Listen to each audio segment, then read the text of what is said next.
उसकी एक रूपरेखा डॉक्टर कुलवाम चौधरी जी, वरिष्ठ नेताओं के साथ नरेंद्र सिंह जी हमारे मार्गदर्शक बैठे, रामपाल जी रायसेन से गहरा रिश्ता है, जिलाध्यक्ष पूरी टीम पार्षदों की बैठी। मैं आपसे नहीं कह रहा हूं आपका वार्ड कैसा चाहिए ये कह करके बताएं। आपके वार्ड में कौन कौन सा काम, देखो भोपाल से हम नहीं देख सकते, डॉक्टर साहब भी नहीं दे सकते जितना आप लोग देख सकते। और ये आपसे मैं कह रहा हूं अपना वार्ड कैसा हो, वार्ड में कौन कौन सी जरूरतें हैं, उसका पूरा एक प्लान बना के दो और एक प्रेजेंटेशन हम तैयार करवाएंगे रायसेन को सुंदर शहर बनाने का।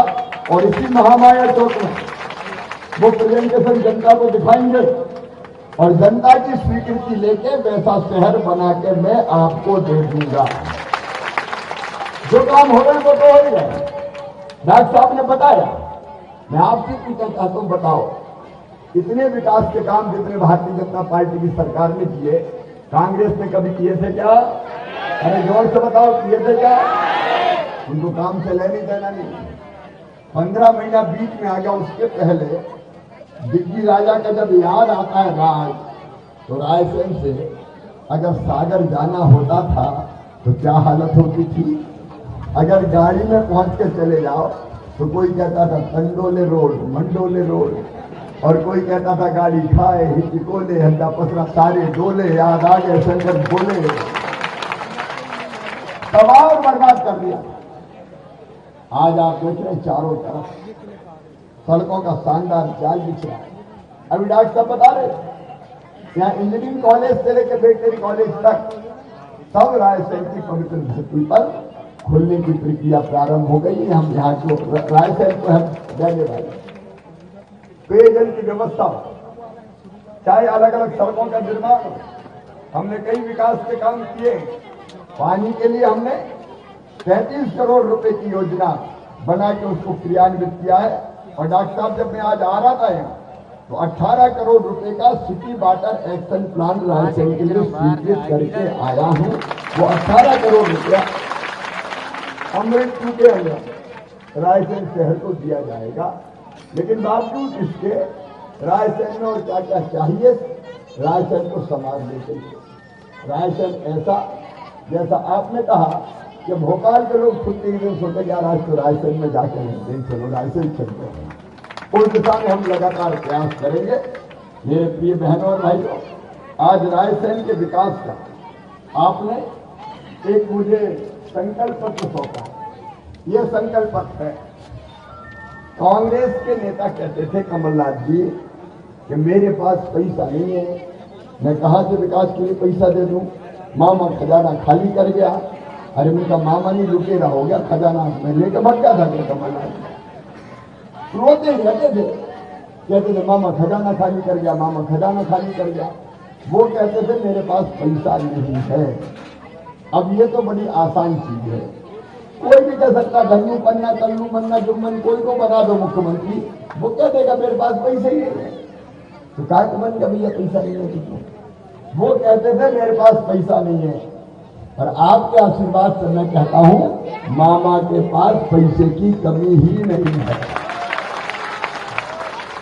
और मैं ऐसा नहीं कह रहा, ईमानदारी से आपसे कह रहा हूं, मैं जिस दिन से मुख्यमंत्री बना हूं जनता की भलाई के लिए मुझे तो भैया पैसे की कमी नहीं आई। घच्चा होती है मगर राह को निकलना ही पड़ता है। तो मुख्यमंत्री वो जो रास्ता निकालते हैं। और जिस संकल्प पत्र में जो जो आपने कहा है, आपने पहली चीज कही है अवैध कॉलोनी होगी, Bharat Nagar, VIP colony, Shriji colony. मैं यही के लिए नहीं कह रहा, देखो गरीब आदमी, मध्यम वर्गीय आदमी खून पसीने की कमाई से प्लाट खरीदता है, प्लाट खरीद के अपना छोटा मोटा मकान बना लिया उसने। अब मकान बन गया तब सरकार आ गई, नगर पालिका आ गई, या अवैध कॉलोनी है, या फलाना विकास नहीं होगा, या ढंग काम नहीं होगा। तो आज मैं रायसेन में ये घोषणा कर, ये सारी रायसेन की जो अवैध कॉलोनियां हैं, और रायसेन के साथ बेगमगंज में भी अगर हो, बरेली में हो, उदयपुरा में हो, गैरतगंज में हो, सांची में हो, सिलवानी में हो, यहीं से सुन लो, हर जगह मैं नहीं पहुंच पा रहा हूं, ऐसी सारी अवैध कॉलोनी वैध करवा दी जाएगी।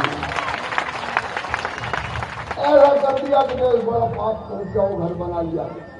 अरे जैसे तैसे बना लिया दादा, तो अवैध कहां से हो गई? घर खरीदा है, प्लाट खून पसीने की कमाई लगाई है। हाँ, प्लान पहले से होना चाहिए। आज हम प्लान बना के कॉलोनियां बनवाएंगे, लेकिन पुरानी अवैध कॉलोनी वैध करेंगे। बोलो ठीक है कि नहीं? सब बताओ ठीक है कि नहीं? दूसरी चीज, आपने स्वच्छ और नियमित पेयजल की व्यवस्था की। अभी हमारे पास डैम से पानी आता है, 18 करोड़ रुपए मैंने प्रस्वीकृत कर दिए, जो मैंने आपको बताया। तो पेयजल की जैसी योजना आपको चाहिए डॉक्टर साहब, बनवा लीजिए। हर घर में शुद्ध और स्वच्छ पेयजल की व्यवस्था होगी, कोई को परेशान होने की जरूरत नहीं है। आपने पार्किंग स्थलों के निर्माण की बात कही है, वो भी कराया जाएगा। और 18 में से एक तो निर्विरोध पार्षद, 17 से प्लस 1 60 की बहन जी, ताली बजा के स्वागत करो, जीत की शुरुआत है।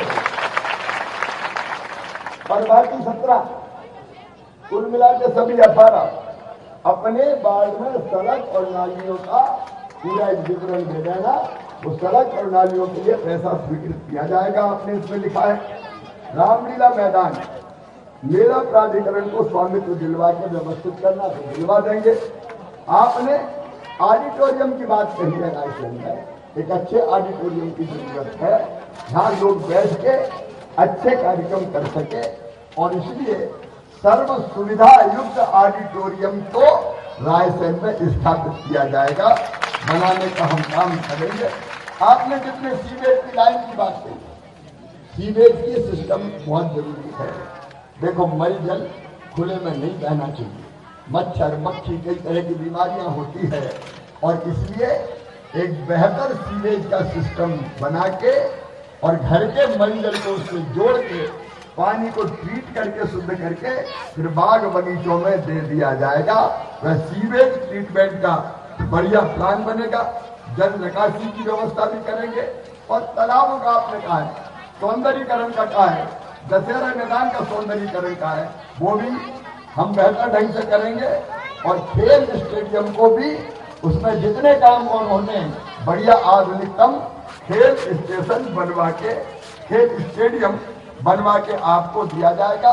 तो जो संकल्प पत्र आपने बनाया, संकल्प पत्र आपने बनाया, लेकिन संकल्प पत्र को पूरा करने के लिए पैसा मामा देगा। रायसेन के विकास से कोई कसर नहीं रहेगी। कांग्रेस विकास के काम नहीं कर सकती। मेरे बहनों और भाइयों, कांग्रेस के तो इतने पाप किए, पहले भी कुछ नहीं किया, और 15 महीना की सरकार बनाई, बताइए क्या दे दिया? एक पत्थर नहीं लगा कमलनाथ जी के समय, सारे विकास के काम ठप हो गए। वल्लभ भवन में केवल दलाल बैठते थे। कमलनाथ जी, आपने वल्लभ भवन को दलालों का अड्डा बना दिया था, भ्रष्टाचार का केंद्र बना दिया। एक तरफ भारी भ्रष्टाचार और दूसरी तरफ अपने कल्याण की जितनी योजनाएं थी जो हमने बनाई थी, सब खत्म कर दी। बताओ, इनने संबल योजना बंद कर दी। मेरी बहनों, संबल योजना में क्या था?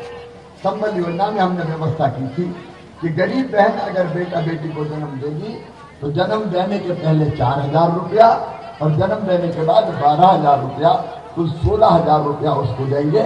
इसलिए कि बेटा बेटी को जन्म देने के बाद वो कुछ दिन अपने घर पर रहकर आराम कर सके, अच्छा भोजन खुद भी करे और बेटा बेटी का ध्यान भी रखे।